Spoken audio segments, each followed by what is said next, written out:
ഗ്രാമത്തെയും തകർത്ത് തരിപ്പണമാക്കി ആ വായുലിംഗത്തെ ഇവിടേക്ക് കൊണ്ടുവരും. ആ തിന്നൻ സാധാരണക്കാരനല്ല.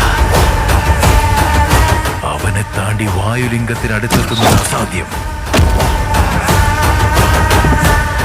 വായുലിംഗത്തിന്റെ മേൽ ദുഷ്ടന്മാരുടെ ദൃഷ്ടിപ്പെട്ടിട്ടുണ്ട്. ഈ വായുലിംഗ രഹസ്യം സംരക്ഷിക്കാൻ എന്റെ പ്രാണനാൽ ഉറപ്പു നൽകുന്നു. ഇനി ഒരു കുഞ്ഞിന് പോലും ഈ ഗ്രാമത്തിൽ അപകടം സംഭവിക്കില്ല.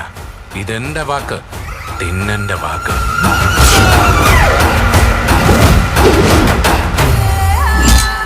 ശിവനെ കല്ലെന്ന് പറയുന്നു. കല്ലിനെ കല്ലെന്ന് പറയാതെ വേറെന്ത് പറയാനാ? പറയുന്നത് കേൾക്കാത്ത ആളുകളോട് പറഞ്ഞിട്ട് എന്താണ് കാര്യം? ദൈവത്തെ ധിക്കരിക്കുന്നവർക്കും മുതിർന്നവരുടെ വാക്കിന് വില കൊടുക്കാത്തവർക്കും ഈ നാട്ടിൽ സ്ഥാനമില്ല. സത്യത്തിൽ ഈ കല്ല് കാട്ടിക്കൊണ്ട് കളഞ്ഞാൽ നിന്റെ ഭ്രാന്ത് മാറും. ഇതൊരു കുത്തിക്കുറിപ്പെന്ന് പറയല്ലേ. ഇങ്ങനെ ഒരാൾ അങ്ങയുടെ നല്ല ഭക്തനാണെന്ന് പറഞ്ഞാൽ എങ്ങനെ വിശ്വസിക്കും?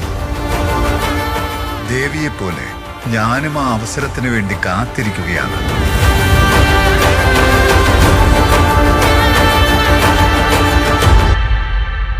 രുദ്ര,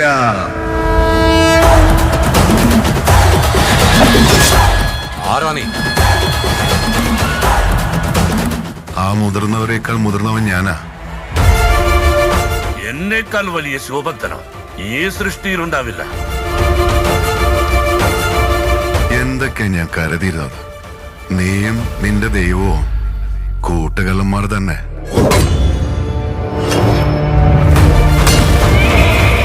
ശിവ എന്ന് നീ മനസ്സുരുകി വിളിക്കേ. അത് ഈ ജന്മത്തെ നടക്കില്ല. നീ അത്രയ്ക്ക് സാമർഥ്യശാലിയോ? അസ്ത്രവിദ്യയിൽ നിന്നേക്കാൾ കേമനുണ്ടെന്നറിഞ്ഞ് സഹിക്കാൻ കഴിയാതെ അവന്റെ തള്ളവിരൽ ഛേദിപ്പിച്ചത് നീയല്ലേ? പൊയ്ക്കോളൂ ഇവിടുന്ന്, വേഗം പൊയ്ക്കോ.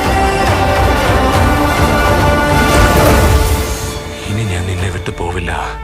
ഇതെന്റെ വാക്ക്, തിന്നന്റെ വാക്ക്. ശിവലീല.